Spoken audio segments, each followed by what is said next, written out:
Hi welcome back. मैं रोहित राघव आप सभी का स्वागत करता हूं अपने YouTube चैनल पे। दोस्तों आज हम बात करने वाले हैं, अगर आप कोई मैन्युफैक्चरिंग यूनिट चला रहे हैं या आप कोई ब्रांड ओनर हैं या आप कोई बिजनेस ओनर हैं या आप कोई मैन्युफैक्चरिंग यूनिट स्टार्ट करना चाहते हैं, आप डिस्ट्रीब्यूटर बनना चाहते हैं, आप फ्रेंचाइजी लेना चाहते हैं, आप होलसेलर बनना चाहते हैं, आप सुपर स्टॉकिस्ट बनना चाहते हैं, आप रिटेलर बनना चाहते हैं, तो उसके बारे में हम डिटेल में बात करेंगे। आप कैसे अपने कस्टमर तक पहुंचेंगे और आप कैसे बिजनेस के फंडामेंटल सीखेंगे, वो हम आज इस वीडियो में बात करेंगे। तो आपको इस वीडियो को शुरू से लेकर आखिर तक देखना है, तभी चीज़ें आपकी समझ में आएंगी। Thank you. चलते हैं। तो दोस्तों मैन्युफैक्चरिंग का मतलब क्या होता है?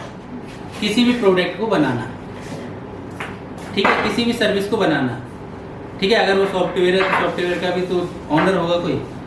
अगर वो हार्ड प्रोडक्ट है तो प्रोडक्ट देखेगा, अगर डिजिटल प्रोडक्ट है तो उस ब्रांड का, उस प्रोडक्ट का जो मालिक है उसको हम मैन्युफैक्चरर कहते हैं, ठीक है। तो मैन्युफैक्चरिंग का मतलब है कि किसी प्रोडक्ट की डिजाइन करना, किसी प्रोडक्ट को बनाना, ठीक है, मैन्युफैक्चरर कहलाता है, ठीक है। अब मैन्युफैक्चरर बनने से पहले आपको मार्केट रिसर्च करनी जरूरी है, ठीक है। जब तक आप मार्केट की रिसर्च नहीं करेंगे कि प्रोडक्ट क्या लेके आना है आपको मार्केट में, या आप बस मार्केट को देख के कॉपी करके प्रोडक्ट लेके आ रहे हैं, तो आपके फेल होने के चांस ज़्यादा रहते हैं। अगर मान के चलो नटराज कॉपी बना रही है कंपनी, ठीक है, पेन बना रही है, दूसरा दिख रहा है हर दुकान पर नटराज की कॉपी मिलती है, तो क्या करता है, एक छोटी सी मशीन लगाता है और अपने नाम से बुक या कॉपी बनानी स्टार्ट कर देता है।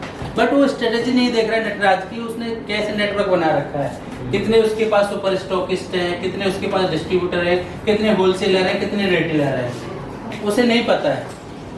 उसको नहीं पता है कि सुपर स्टॉकिस्ट कैसे बनाने हैं, उसे नहीं पता है डिस्ट्रीब्यूटर कैसे बनाने हैं, होलसेलर कैसे बनाना है, रिटेलर कैसे बनाना है, और एंड यूजर तक, जो उसका कस्टमर है, उस तक कैसे पहुंचना है, एंड यूजर तक कैसे पहुंचे, क्या चेन होती है पूरी, ठीक है, उसे नहीं पता है। देखिए अगर आप एक मैन्युफैक्चरिंग यूनिट स्टार्ट करना चाहते हैं तो आपको क्या करना है, पहले आपको सुपर स्टॉकिस्ट बनाने, फिर इसकी सपोर्ट करनी है डिस्ट्रीब्यूटर बनाने में, इसकी सपोर्ट करनी है होलसेलर बनाने में, इसकी सपोर्ट करनी है रिटेलर बनाने में। अब डायरेक्ट एंड यूजर तक पहुंचने में, एंड यूजर को रिटेलर तक पहुंचाने में भी सपोर्ट करनी है आपको, तभी आपका बिजनेस सक्सेस हो पाएगा।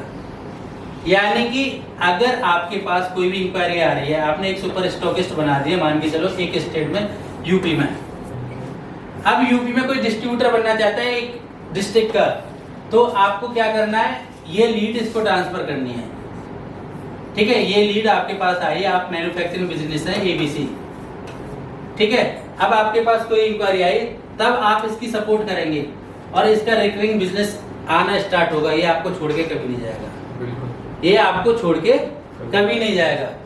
अब ये डिस्ट्रीब्यूटर बन गया, ये भी किसके लिए काम कर रहा है भैया, ये distributor, super stockist, wholesaler, retailer कौन है, आपकी बिना सैलरी के एम्प्लॉय और मैनेजर हैं, ठीक है। ये क्या हो सकता है, रिटेलर क्या है, एक सेल्स एग्जीक्यूटिव, ये क्या है, ये आपका सेल्स मैनेजर, ये क्या है, डिस्ट्रीब्यूटर क्या है आपका, ये ब्रांच मैनेजर, ये क्या है, जनरल मैनेजर। ये कैसे मिल रहा है, फ्री में मिल रहा है ना, फ्री में। अगर आप इन्हीं की सपोर्ट नहीं करेंगे, एक प्रोडक्ट के ओनर होके, एक ब्रांड के ओनर होके, तो आप सक्सेस नहीं हो पाएंगे। अब मान के चलो आप डिस्ट्रीब्यूटर की सपोर्ट कर दिया आपने, अब आपके पास होलसेलर आ रहा है, तो किसको देना है, डिस्ट्रीब्यूटर को देना है। अब आपके पास रिटेलर आ रहा है तो होलसेलर को देना है, ठीक है। तो इस तरीके से आप एक दूसरे के साथ मिलकर बात करके काम करोगे, तभी आप सक्सेस हो पाओगे। ऐसे ही अब एक सुपर स्टॉकिस्ट है किसी भी ब्रांड का, वो केवल कंपनी के ऊपर ही डिपेंड रहता है कि कंपनी लीड देगी तो मैं काम करूंगा, कंपनी मेरे लिए डिस्ट्रीब्यूटर हायर करेगी तो मैं काम करूंगा। भाई अपनी भी तो मार्केटिंग करनी है ना उसे। जब दोनों मिलके काम करेंगे तभी तो सक्सेस होंगे। बेनिफिट तो दोनों का है ना, बेनिफिट किसका है, दोनों का है। ऐसे एक डिस्ट्रीब्यूटर कि भैया या तो कंपनी देगी या सुपर स्टॉकिस्ट बना के देगा मुझे, तभी मैं काम करूंगा, ऐसे काम नहीं चलेगा। देखिए आप किसी भी कंपनी के साथ काम कर रहे हैं तो मिलके आपको काम करना पड़ेगा, दोनों को उस ब्रांड के लिए काम करना है। आपको भी अपने नीचे वाले लोगों का ध्यान रखना है और नीचे वालों को भी ऊपर वालों का ध्यान रखना है, तभी आप सक्सेस हो पाओगे। अगर आप एक मैन्युफैक्चरिंग यूनिट में आ रहे हैं तो मैन्युफैक्चरिंग यूनिट में आने से पहले आपको अपनी हायरार्की समझनी होती है कि हायरार्की क्या है हमारी, ठीक है। अगर आप फ्रेंचाइजी मॉडल में जाते हैं तो ये हायरार्की नहीं होती है, ना सुपर स्टॉकिस्ट, ना डिस्ट्रीब्यूटर, ना होलसेलर। ये क्या होता है, फ्रेंचाइजी स्टोर ही ये क्या करता है, इस नाम से इसके प्रोडक्ट को यहाँ पे सेल करता है। जैसे आप देखते होंगे अगर आप रिटेल्स में जाते हैं, सियाराम की भी 40,000 फ्रेंचाइजी ऑल ओवर इंडिया में, ठीक है। रेमंड्स की फ्रेंचाइजी हैं, ठीक है। पीटर इंग्लैंड की फ्रेंचाइजी हैं। रिटेल की बात कर लेते हैं तो हजारों ब्रांड हैं, ठीक है। ऐसे ही आपको बहुत सी फ्रेंचाइजी मिल जाती है। फ्रेंचाइजी का मतलब क्या है, देखिए ये प्रोडक्ट क्या है कि ये अगर आप ऐसे प्रोडक्ट डेवलप कर रहे हैं जो एक रिटेलर रखता है तो आपको इस मॉडल में जाना है। अगर आप एक सिंगल प्रोडक्ट यूज कर रहे हैं, एक नीच पे प्रोडक्ट है, तो आपको फ्रेंचाइजी मॉडल में जाना है। तो आपको मॉडल समझना है, किस मॉडल में आपको जाना है, डिस्ट्रीब्यूटर मॉडल में जाना है आपको, या आपको फ्रेंचाइजी मॉडल में जाना है। अगर आपका एक नीच का एक प्रोडक्ट है, ठीक है, जिसकी डिमांड मार्केट में है, तो आपको फ्रेंचाइजी मॉडल पर जाना चाहिए। जिसकी डिमांड अभी है नहीं, बिल्कुल नई नीच पे आप लेके आए, तो आपको डिस्ट्रीब्यूटर मॉडल में जाना चाहिए। क्योंकि रिटेल की दुकान है, रिटेल पे 1000 प्रोडक्ट रखे, तो वो क्या करेगा, रिटेलर डिस्प्ले में अगर आप ज़्यादा मार्जिन दे रहे हैं तो आपके प्रोडक्ट को दिखाएगा, लोग जानेंगे आपके बारे में। और टीवी पे ऐड आप करा रहे हैं, सोशल मीडिया पे आप ऐड कर रहे हैं, तो आप भी दिखेंगे, तो लोगों में आप ब्रांड बन जाएंगे। तो ब्रांड बनने के लिए करना क्या है आपको, देखिए कुछ तरीके हैं ब्रांड बनने के लिए। अब देखिए कैसे भी आपके पास कस्टमर आ रहा है, तो आपके पास में पूरा एक डेटाबेस मैनेजमेंट सिस्टम होना चाहिए, ठीक है। रिटेलर से भी डेटा लो, आप होलसेलर से लो, डिस्ट्रीब्यूटर से लो, सुपर स्टॉकिस्ट लो, सबसे लो, ठीक है। देखिए अगर मैं बात करूं किसी भी बिजनेस में, ठीक है, बेटा झूठ बोल सकता है, डेटा झूठ नहीं बोल सकता, ठीक है। यानी कि अगर मान के चलो आप एक रिटेलर है, गले पे बेटा बैठा दिया आपने, पापा गए बाहर, ठीक है, 1000 रुपये जेब में डाल दिए, ठीक है, बोलेगा पापा कोई आया ही ना दुकान पर, ठीक है। पर डेटा पे आप कर रहे हैं, ERP पे काम कर रहे हैं, कितने प्रोडक्ट सेल हुए, कितने बिल बने, तो बेटा कहाँ से चोरी करेगा फिर, ठीक है। डेटा तो मैनेज हो रहा है ना, कितनी सेल हुई भाई, स्कैनर से हुई है ना। आप आज देख रहे हैं आप स्मार्ट जितने भी रिटेल स्टोर है, सब स्कैनर से सेल होती है। जो बिजनेस ओनर है कहीं भी घूमता है, और आप देख रहे हैं पुराने गाँव में या छोटे छोटे शहरों में चले जाओ, लाला जी एकदम गले से चिपके रहते हैं। लाला जी के अगर घर में भी शादी होगी ना, तो शादी में भी नहीं जा पाते, दुकान जब बंद करेंगे लेट पहुंचेंगे, या तो उस दिन बंद कर देंगे, ठीक है। तो आपको एक तो सबसे मेन क्या काम करना है, अगर आप एक मैन्युफैक्चरर बनना चाहते हैं तो सबको एम्पावर करो।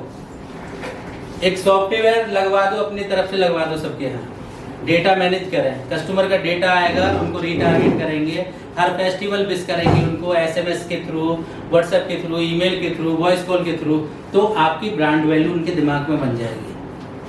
फेसबुक पे भी उन्हीं लोगों को टारगेट करेंगे, गूगल पे भी, इंस्टाग्राम पे भी, ट्विटर पे भी, रीटारगेटिंग बोलते हैं इसे, कि आपका प्रोडक्ट एक बार लिया उसने, फीडबैक ले सकते हैं उनसे, फीडबैक तो ले सकते हैं, ठीक है, और दोबारा उनको अच्छा ऑफर दे सकते हैं।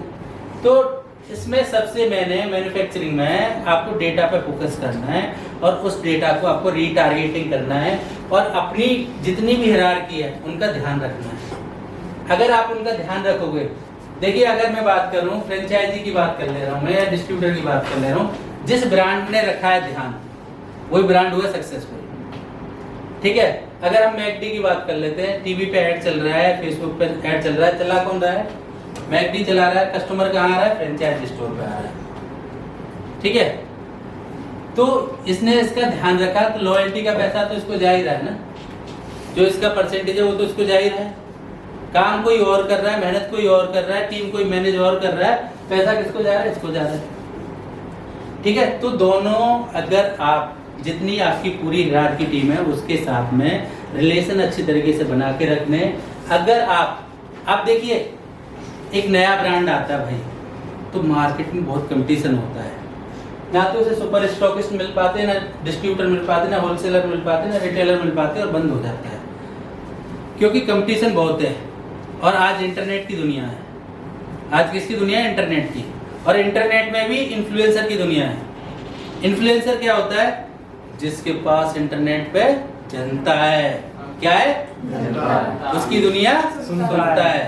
तो आप जिस भी फील्ड का प्रोडक्ट लेके आए भैया, उसके इन्फ्लुएंसर के थ्रू जाओ मार्केट में। किसके थ्रू? इन्फ्लुएंसर के थ्रू। अगर आपका किचन से रिलेटेड आपका प्रोडक्ट है तो जो किचन के रिलेटेड इन्फ्लुएंसर है उनके पास जाना है। जैसे संजीव कपूर है, सुना है संजीव कपूर का नाम आपने? खाना खजाना चैनल आता था, सुना है? अगर आप मान के चलो B2B है तो आप डॉक्टर विवेक बिंद्रा के थ्रू जा सकते हैं। डॉक्टर विवेक बिंद्रा के पास कैसी ऑडियंस है? जो लोग बिजनेस कर रहे हैं या करना चाहते हैं। ठीक है, तो आपको देखना है मेरा इन्फ्लुएंसर कौन है, उसी के थ्रू आपको एक वीडियो बना लेनी है, उसी के थ्रू आपको इंटरनेट पर खुद से ऐड चलाना है। ठीक है, तो इंटरनेट पर जो चीज़ दिखती है वही बिकती है, और जिसके पास जनता है उसकी दुनिया सुनता है। अगर आप इंटरनेट पे इन्फ्लुएंसर सर्च कर रहे हैं, नहीं आपको मिल पा रहे हैं, तो आप हमारी सर्विस टीम से बात कर सकते हैं, वो आपकी सपोर्ट करेगी। अगर आप बिजनेस के फंडामेंटल सीखना चाहते हैं, कैसे मैं डिस्ट्रीब्यूटर बनाऊं, कैसे फ्रेंचाइजी बनाऊं, कैसे कस्टमर तक पहुंचूं, कैसे रिटेलर तक पहुंचूं, तो आप हमारी बिजनेस कंसल्टिंग टीम से बात कर सकते हैं। दोनों के बोर्ड लाइन नंबर आपको नीचे मिल जाएंगे वीडियो में। और हमारी पूरी वीडियो देखने के लिए दिल की गहराइयों से बहुत बहुत धन्यवाद।